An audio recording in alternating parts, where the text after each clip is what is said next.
mais um podcast e hoje nós vamos falar sobre um assunto muito comentado, que é a seletividade alimentar, principalmente em crianças. As crianças que só comem isso ou aquilo, e eu convidei uma pessoa super especial para falar sobre esse assunto.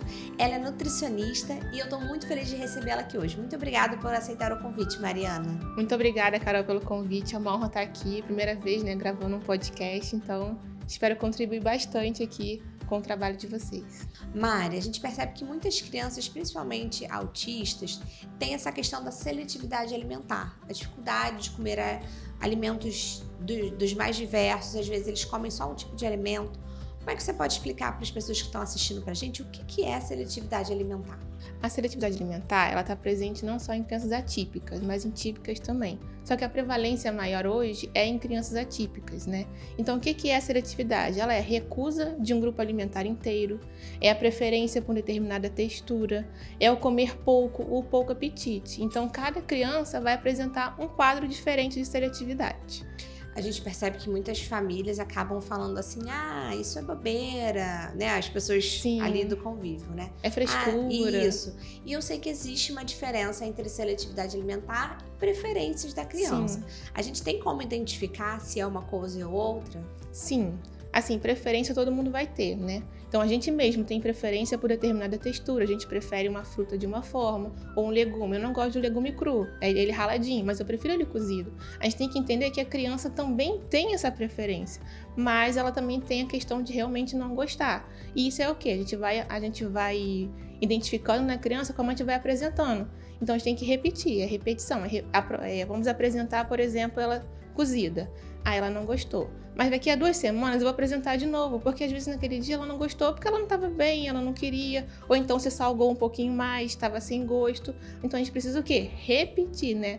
Tá ali, é a rotina, né? Tem que estar sendo apresentado com constância, porque apresentar de uma primeira vez e a criança não gostar, não quer dizer que ela não gostou. Né? A gente tem que repetir várias vezes até a gente entender. Não, realmente ela gosta. Não, ela não gosta. E você faz isso dentro das sessões terapêuticas. Hoje a gente tem a cozinha terapêutica, que é uma especialidade que a gente entendeu que seria muito importante, porque nem sempre os médicos solicitam, tem esse olhar para essa parte da nutrição, mas eu acho que é muito importante, porque inclusive a gente vê muitas crianças com autismo, por exemplo, que têm sobrepeso, porque só aceitam um tipo de alimento. Qual é a importância que você vê da cozinha terapêutica, dessa parte nutricional dentro do tratamento da criança com autismo? Na cozinha, a gente vai conseguir entender a criança, até que ponto essa criança está em relação à alimentação. Ela tolera esse alimento perto dela? Não, ela não tolera. Então, a gente tem que ser bem devagarzinho. Ela tolera, ela pega, ela cheira. Como é que é? Então, a gente vai entender esse contexto da alimentação com ela. Aí, a partir daí, a gente vai trazer o quê? O alimento conforto dela. Porque, pensa, a gente está numa cozinha que tem alimento. Ela já tem uma seletividade, ela tem uma recusa. Então, primeiro o que? Ela tem que estar se sentir confortável com a gente, confortável no ambiente, para depois a gente começar a introduzir um novo. Aí depois que a criança, né, se adapta, confia na gente, que ela pode comer com a gente, aí sim a gente traz um alimento novo. Com a anamnese, a gente pergunta para os pais, né, o que ela come, o que ela já comeu, como é que era. Então, daí a gente traz o alimento novo. Por exemplo, uma criança que nunca comeu banana. Como é que eu vou chegar na primeira sessão, assim, no primeiro mês, de oferecer banana? Ela não vai comer, porque ela não me conhece. Então, tem que ser bem devagarzinho. Ela está adaptada comigo, ela brincou, interagiu, a gente conseguiu conquistar a confiança, aí sim a gente traz o alimento novo. E a gente vai trazendo bem devagarzinho. A gente traz para ela brincar, aí a gente brinca muito daquela música, né? Do cabeça, ombro, joelho e pé. Vamos pegar a banana e colocar no pé, por imitação. Vamos botar a banana na cabeça, a banana na mão, no nariz. Então, ela vai imitando a gente, ela vai aproximando o alimento de forma bem respeitosa e bem devagar, porque não adianta a gente querer acelerar o processo, tudo depende da criança. E é importante dizer que nem toda criança vai necessariamente precisar fazer esse acompanhamento nutricional dentro da cozinha terapêutica. Existem crianças que vão se beneficiar de um cardápio montado e que pode ser utilizado pelos pais. Já outras crianças vão precisar desse acompanhamento porque nem toleram novos alimentos. Os pais não sabem nem como fazer essa intervenção. Então, ter um acompanhamento de um profissional que vai fazendo esses testes e a partir do momento que a criança vai aceitando, vai passando para a família como fazer isso em casa, eu acho que isso faz toda a diferença, Sim. deixa o relacionamento com a família mais leve. Você tem, assim, experiências que você já viveu durante o atendimento na cozinha terapêutica que depois a família trouxe esse relato de melhorias em casa? Sim, tem um caso bem recente que a gente teve, né? Uma criança. Vou bem começar bem rapidinho do início como ela chegou. Ela não queria entrar na cozinha, então eu passei umas 4 sessões entre a sala da TO e a sala da Fono, até ela entender que ela poderia entrar na cozinha, que era um ambiente tranquilo, que a gente não iria forçar ela a provar nada, porque ele falava, não, eu não vou comer. Era a primeira coisa que ele falava. Então ele até tinha uma versão à minha pessoa. Então até a gente foi devagarzinho, ali adaptando, ele conquistou a confiança e foi. Aí ele só chegava assim, tia, eu só como nugget laranjinha, que era o nugget da marca, agora eu não lembro qual, mas era só o nugget laranjinha. Aí eu falei, tudo bem. Aí eu passei acho que 3 ou 4 sessões fazendo um nugget caseiro com ele. Na primeira sessão ele só olhava, nem chegava perto. Nas outras ele foi interagindo mais. Ele não, até hoje ele não faz a bolinha, mas ele mexe com o garfo, né? Ele passa o ovo, passa a farinha. Então ele começou cheirando. Pegava um pedacinho, assim, uma mordidinha de formiga, que a gente usa muito isso, mordida de formiga, lambida de gatinho, para aproximar do alimento. Foi uma mordidinha aqui, uma mordidinha ali, até que na terceira, quarta sessão ele comeu uns 5 nuggets caseiros. Aí hoje, né, nessa semana a mãe me falou que há uns 3 meses atrás ele estava comendo frango assado na rua. Então, assim, para quem criança que comia só nugget, estava comendo batata frita e frango assado. E essa semana a mãe me contou que ele comeu peixe à milanesa. Então, ou seja, a gente saiu de um nugget industrializado para um peixe à milanesa em 4, 5 meses. Então, assim, é um trabalho devagar. Não é porque chegou na cozinha que amanhã meu filho vai estar comendo. Não, demora. Porque a gente tem que respeitar o tempo da criança, a aceitação dela, entender o gosto, o paladar dela, para ela poder, olha, eu posso confiar, eu consigo comer. E às vezes se a gente tenta forçar a criança a comer alguma coisa, ela vai criar uma aversão ainda maior àquele alimento, né? Porque, assim, a gente tem que entender que a criança também tem gosto, também tem preferência. Às vezes ela não quer comer aquele... Às vezes, assim, a gente tem costume de botar um prato de peão para uma criança. Mas ela não quer comer aquilo tudo, ela não tem a capacidade para comer aquilo. Então, a gente também tem que passar a entender o nosso filho. Será que ele vai conseguir comer isso? Hoje ele não estava bem, então ele comeu um pouquinho, tudo bem. Amanhã eu coloco mais um pouquinho, às vezes, e assim a gente vai estudando a criança. Tenho certeza que você, dentro da cozinha terapêutica, tem várias opções de como você pode fazer essa aproximação com as crianças. Mas se você pudesse dar algumas dicas práticas para os pais de como fazer isso em casa, quais seriam elas? Tá, a primeira é a rotina, né? A criança tem que ter uma rotina estabilizada. Depois a apresentação. Então, assim, não adianta eu querer que meu filho coma uma banana se eu não tenho em casa. Eu tenho que estar disponível para ele. Ele precisa estar ali, ele precisa ver, né? Por exemplo, também, comer em família, na medida do possível, né? Conforme a realidade de cada um, sentar na mesa. Por quê? Nós somos o espelho. A criança se espelha na gente. Então, se eu tô comendo uma banana, poxa, legal, minha mãe tá comendo, então eu posso comer também. Se eu não como, que exemplo eu vou estar dando pro meu filho, né? Aqui a gente vê muito isso. A criança come aqui com a gente, mas em casa não come. Mas por quê? Às vezes é por falta de exemplo, de sentar na mesa, de querer conversar, de chamar, porque é sempre aquela coisa de forçar. Uma outra dica é levar no hortifruti, no mercado. Claro que na medida do possível, fora do horário, né, que fica lotado e tal. Mas assim, porque lá a gente vai ter uma variedade enorme de legumes, de verduras, frutas. E a gente vai demonstrar o quê? Na criança a curiosidade. Olha, que cor a gente tem a uva? A gente tem a uva verde, a uva roxa, a uva rosa. A maçã tem a maçã verde, a maçã vermelha. A melancia tem essa mini, tem a grande. Será que você consegue pegar? É levar a criança realmente para ter esse contato com o alimento. É levar para fazer bolo na cozinha. Ajuda a mamãe a fazer um bolo, vamos fazer um pão, um suco. A criança, tudo bem, não sabe cortar, usar a faca. Mas você ajuda ela a cortar, ela coloca. Vamos colocar um açúcar, que a gente ficou muito azedo, vamos botar. Então, assim, quebrar ovo, né? Tem mãe que a gente, às vezes, filma e mostra pra mãe. Ela, nossa, ele faz isso. Eu falei assim, faz, ele sabe quebrar o ovo, ele sabe colocar o alimento no potinho e misturar. É só a gente colocar realmente em prática. Um outro ponto também, na hora do almoço, coloca seu pratinho no prato, o seu pratinho na mesa. Coloca o seu copinho, o seu talher na mesa da mamãe. Leva o da mamãe. Ou então na hora que tá na refeição, né? Passa pra mamãe aqui o arroz. Passa pra mamãe o pratinho da carne. A gente tá interagindo com ele. Mesmo que ele não coma, ele tá o quê? Tendo contato. É importante também a gente diversificar o preparo. A gente foca muito, né, na cenoura ralada. Mas será que só existe a cenoura ralada? Tem a cenoura cozida. Ela cozida em quadradinhos. Ela em purê, ela numa panqueca. Então, assim, a gente tem que tentar conhecer o paladar da criança. Às vezes ela não quer a cenoura ralada, mas ela quer a cozida. Uma dica importante, né, pra gente aproximar um alimento da criança, como é que é? Na hora da refeição. Eu não vou colocar um pedaço de frango, uma coxa de frango dentro do prato da criança, porque ela vai recusar o prato inteiro, porque é algo novo para ela.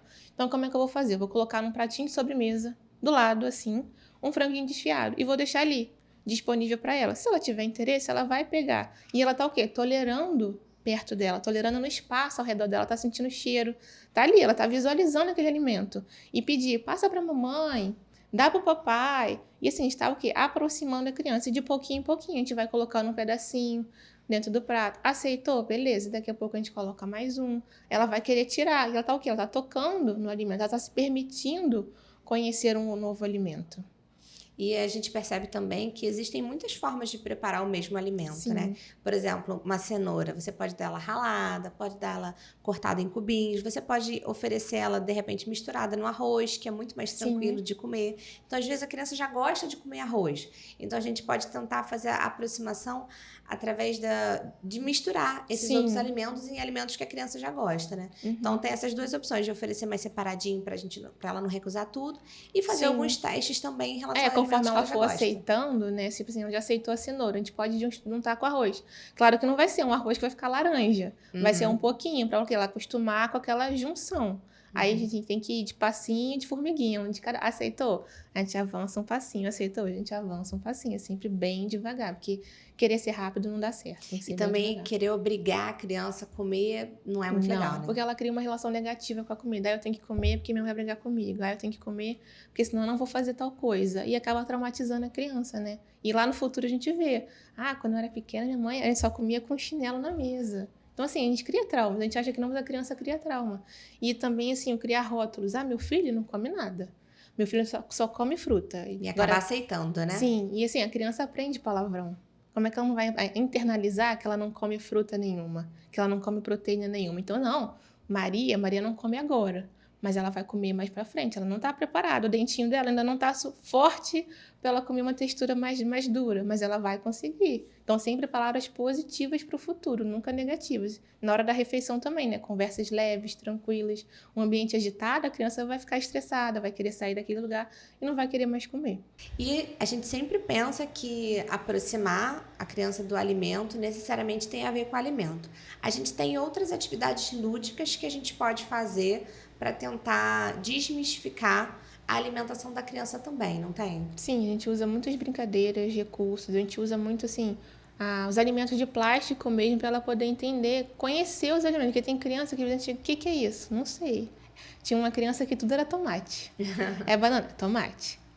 Tudo era tomate. Então, assim, a gente está apresentando também, dando uma variedade de alimentos para ela conhecer e identificar. Então, por exemplo, um jogo da memória. A gente está jogando um jogo da memória. Tá, mas ali tem um jogo da memória de frutas. Aí, numa dessas frutas, eu pergunto, você já comeu? Você já conhece essa fruta? Já provou? Já tomou o suco dessa? E a gente vai despertando essa curiosidade. Olha que legal, a gente tem bem uma laranja aqui. Vamos fazer um suco? A gente usa muito esse lúdico, né?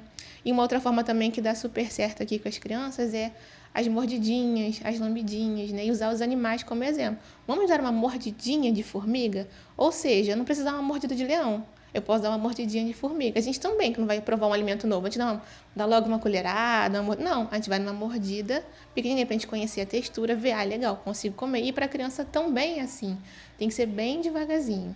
E a gente pode usar também, né, Mari, alguns reforçadores da criança. Então, a gente tem que saber os interesses daquela criança, tem que se aproximar. Então, se é uma criança que gosta de dinossauro, de repente, o dinossauro adora essa fruta. Ele vai tomar aqui um suquinho, aí bota o canudinho na boca do dinossauro. Vocês fazem também esse trabalho com as crianças, entendendo o que para ele é reforçador? Sim, por exemplo, tem um menino que ele gosta muito do Sonic. Então, a gente faz tudo voltado para o Sonic. A gente imprimiu umas figurinhas do Sonic, botou nos alimentos. Aí tem um outro menino também, que ele gosta de carrinho. A gente fez uma pista de corrida de frutas e legumes. Então, a gente colocou e ele passava. Então, assim, a gente está interagindo, ele está se permitindo chegar perto de alimentos que ele não conhece. As meninas, por exemplo, fazer cordão de macarrão. Tá o quê? Interagindo. Por exemplo, a gente pega uma bacia, coloca arroz, feijão, macarrão e pede para a criança separar. Ela está o quê? Interagindo com os alimentos. Mesmo seco, ela está interagindo. Até um caso recente de uma menina, né? Que ela só comia purê. Purê e miojo. Aí a gente ofereceu um biscoito de macarrão, que é sucesso aqui com as crianças. E ela começou a comer. Tipo assim, de pedacinho em pedacinho. Ela quebrava e ia comendo de pedacinho em pedacinho. A mãe resolveu e fez o macarrão, que foi o de gravatinha em casa, e ela comeu feliz da vida. Então, assim, na brincadeira, coisas simples, a gente consegue evoluir e trazer a aproximação da criança dos alimentos. Eu gostei muito desse bate-papo e aí, para finalizar, eu queria que você deixasse uma mensagem para as famílias que estão assistindo esse podcast, que talvez estejam passando por essa etapa, né, difícil na alimentação da sua criança. Qual seria a mensagem que você deixaria? Não desistir na primeira tentativa, né? A gente tem que entender que cada criança é única e ela tem preferências, elas têm vontades. Então a gente tem que, assim, a criança não vem com manual. O manual é a gente que vai escrever, né? Então a gente tem que ir devagarzinho mesmo e tentar entender o que ela está sentindo, o que ela gosta, o que ela não gosta, né? E tem uma frase de uma professora, da Patrícia Junqueira, que eu acho bem interessante. A gente deve trazer a felicidade para a mesa. Mais ou menos assim. Mas a gente tem que trazer a felicidade para a mesa. Tem que ser um momento alegre, divertido. Se é um momento de pressão, a criança não vai querer. E ela vai querer o quê? A comida é ruim porque na hora da mesa minha mãe só fica brigando comigo. Ela vai querer sair dali logo. Então tem que ser um ambiente tranquilo, relaxado. A criança tem que se sentir feliz naquele momento com a família. E é muito importante a gente entender que hoje muitas famílias têm uma vida muito corrida. Sim. Que não necessariamente vai conseguir passar o momento do café da manhã, o almoço e a janta para a criança. Sim. Mas se a gente puder pelo menos escolher uma dessas Sim. refeições para estar ali com a criança, valorizar aquele momento, para a criança não só entender que é o momento da comida, mas o momento de estar com a Sim. família, né? Estar com as pessoas que ela ama. Acho que isso faz toda a diferença com também. Certeza. Então, queria te agradecer por estar aqui nesse podcast com a gente e agradecer também a todo mundo que assistiu, ficou até o final. Curte, compartilhe esse vídeo com alguém que pode se beneficiar desse assunto que a gente tratou aqui hoje e vem comigo promover um impulso no processo de inclusão. Até o nosso próximo episódio. Tchau, tchau!